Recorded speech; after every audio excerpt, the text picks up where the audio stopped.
News at noon, 12 noon.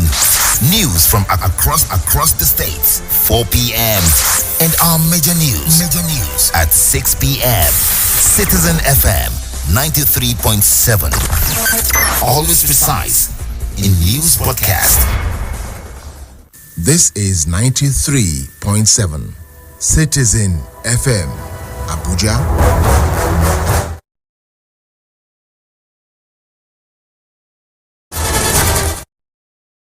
And welcome to the Citizen FM News at 6. I'm Lawrence Umoite. President Bola Tinubu has written to the Senate requesting the confirmation of newly appointed service chiefs. Senate President Godswill Akpabio, who read the letter at the resumption of plenary, said the service chiefs would be screened by the entire Senate in its chambers at a yet-to-be-announced date. He explained that the service chiefs would be screened by the Committee of the Whole of the Senate. The Senate President also named the chairman and members of special committees of the Senate. According to him, members of the Senate Selection Committee, mainly composed of presiding officers and principal officers of the upper chamber, include Senators Godswill Akpabio, Barau Jubrin, Okpeyemi Bamidele, Aline Dume, David Meyer, and Lola Ashiru. The House of Representatives has urged the National Universities Commission to suspend the implementation of an increase in the tuition fees of universities. The lawmakers were concerned that the hike in fees by the universities was happening against the worsening poverty level in the country, inflation, high rate of unemployment, and the recent fuel hike. They fear that the increase could cause disruptions for a number of students who could not afford the fees, and that while many of them would be forced to defer their studies, others could drop out entirely. The joint security operatives of the Task Force Operation Delta Safe, in collaboration with Tantita Security Services, have set ablaze an intercepted vessel carrying barrels of stolen crude oil in the Escrafos area of Delta State.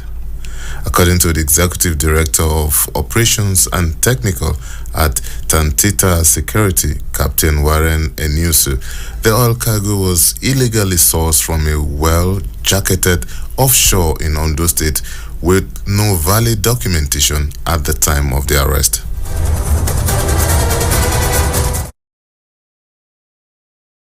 Lab Maritime Services, and it was brought into Nigerian waters. At some point it was apprehended, and somehow, somewhere, it became mysterious.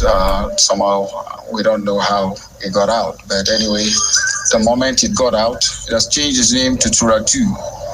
But it changed its name in a very, very criminal manner. A bunch of intelligent guys that manipulated and changed its name in various international electronic platforms as Turatu. From then, it started operating illegally in several waters, right from Cameroon to Ghana, but mainly loading in Nigeria for even STS operations to ships that are foreign. The partners of the companies are both local and international, and it's a very good thing that NNPC made a decision that they're not going to tolerate this type of acts. The commander of the Joint Task Force Operation Delta Safe, Rear Admiral Olusegun Ferreira, said the discovery was the latest in a series of disturbing findings. Based on credible intelligence that this vessel, MT Turatu, was involved in theft of crude oil from an abandoned wellhead off the coast of Escravos, and the vessel was promptly arrested and brought to this location for all to see. All of these eventually portray the synergy in our operations, which has been the directives from higher authority. When a vessel involved in such of crime is arrested, the suspects are taken into custody, investigations are ongoing, the product on board is taken for test by NNPC or DPR, and thereafter, once the investigation is concluded, the next appropriate actions are taken. Chairman and Chief Executive Officer of the National Drug Law Enforcement Agency, Brigadier General Mohammed Buba Marwa, retired, has directed all commands and formation of the agency to begin an immediate clampdown on illegal sale and use of nitrous oxide, otherwise known as laughing gas, following its abuse by people who use it for recreational purposes. Nitrous oxide is a colorless gas that is commonly used for sedation and pain relief, more often by dentists and medical professionals to sedate patients undergoing minor medical procedures. Popularly called laughing gas or N20, it is fast emerging as a drug in demand in Nigeria by young party goers or fun seekers to feel intoxicated or high. The Director General of the National Agency for Food and Drug Administration and Control, Professor Mojisola Adeyeye, says consumption of fruits ripened with calcium carbide may cause cancer, heart failure, kidney failure, and liver failure. Professor Adeyeye also said fruits ripened with calcium carbide may cause frequent thirst, irritation in the mouth and nose, weakness, permanent skin damage, difficulties in swallowing, vomiting, and skin ulcer. The Forum of All Progressives Congress state chairmen have dismissed speculations that there is rancor within the party's rank and file. The APC chairman in Cross River State and secretary of the forum, Alphonsus Oga, disclosed this while speaking with newsmen at the party's national secretariat in Abuja. Oga, who spoke at the end of a closed-door meeting between the forum and the National Working Committee of the party, refuted that there was no truth in the ongoing reports that there was rancor within the rank and file of the party. Moment where rumors and blackmail can thrive. But as a party, there is only one APC. And we came again in solidarity to say we are strongly behind our national chairman and the National Working Committee. It's complete rumor because whatever you may have heard about board membership, those letters were addressed to the state chairman, and every state chairman is loyal to his governor. And where there are no governors, they are worthy and very loyal to the stakeholders of that state. There is no such crisis. In fact, we must commend Mr. President for playing to his promise of saying that state chairmen should be captains of this ship. In his earlier remarks, the APC National Chairman, Senator Abdullahi Adamu, who engaged the APC State Chairman to brief them on his stewardship, also discussed issues of development in the party and development that would take place in no distant time.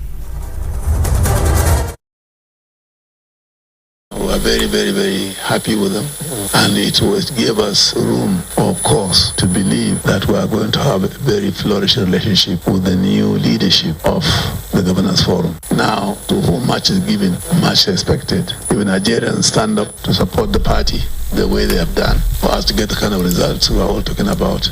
A lot has been expected. Tertiary Education Trust Fund has expressed readiness to partner with the Kano State government to improve on the fortunes of tertiary education institutions in the state.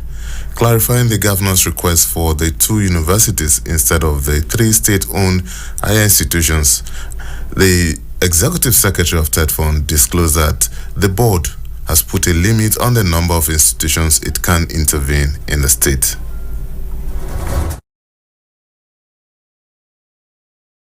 That our cooperation can be taken, and we'll look at the various specific interventions that have been planned for the institutions in Kano. We are glad that the state-owned institutions are actually doing well, and Kano is one of the states that we believe with the type of partnership we are seeking to build, we can expand both the scope and depth of the offerings by your tertiary institutions.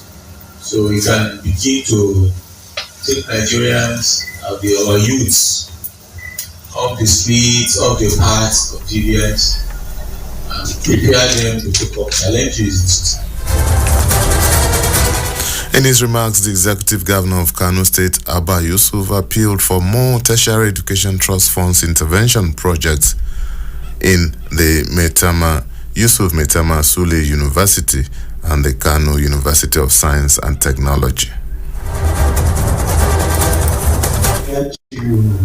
One, thank the management of the TED Fund for various interventional programs being executed in the two universities. However, specifically, I'm more interested in the infrastructural development. Why? Because if we don't have classes, we don't have hostels, we don't have libraries and other facilities, then the entire system will collapse. So the most important as far as university or any other tertiary education is concerned is to ensure the provision of infrastructures. Still on education, TED Fund says it is determined to bridge the digital skill gap between industries and academia. The executive secretary of TED Fund, Sonny Echono, stated this at the 2023 Train the Trainer ICT Capacity Workshop for Beneficiary Institutions in North Central Zone of Abuja. As we continue to grapple with new resources, given the increase in the number of enlisted beneficiary institutions and the rising student population, converged services have become pertinent to accelerate and improve the usage of information and communication technology to advance the reach of teaching, learning, and research in our beneficiary institutions. Convergent ICT services are centrally arranged ICT services implemented to address complex but common problems identified from the diverse needs of our beneficiary institutions. The lead consultant, Paul Chukuma, revealed that a number of challenges and gaps were identified through the need assessment of TED Fund, noting that the revelation informed the decision of the fund to bridge the digital gaps in the tertiary institutions across the country.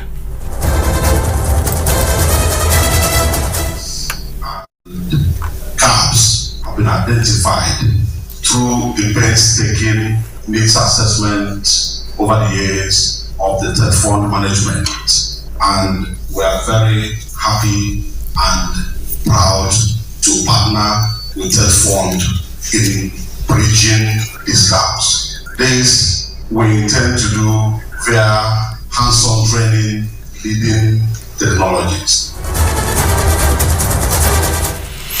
And on the foreign scene, Kenya's Ministry of Foreign Affairs says the Iranian President Ibrahim Raisi's visit has been pushed to Wednesday to allow the finalization of some unnamed bilateral agreement. President Raisi was scheduled to arrive in Kenya on Tuesday morning, the first stop of an African tour that was supposed to also take him to Uganda and Zimbabwe. And in sports, Paris Saint-Germain believes Kylian Mbappe could face a hostile reception from the club's fans through next season unless he resolves his contract dispute. At the weekend, the France forward said PSG were, quote, a divisive team, a divisive club.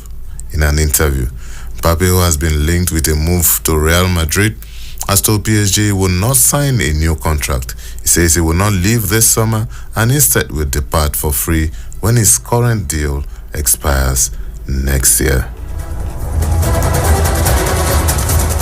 And that's the Citizen FM News at 6. I'm Lawrence Moite. Good evening.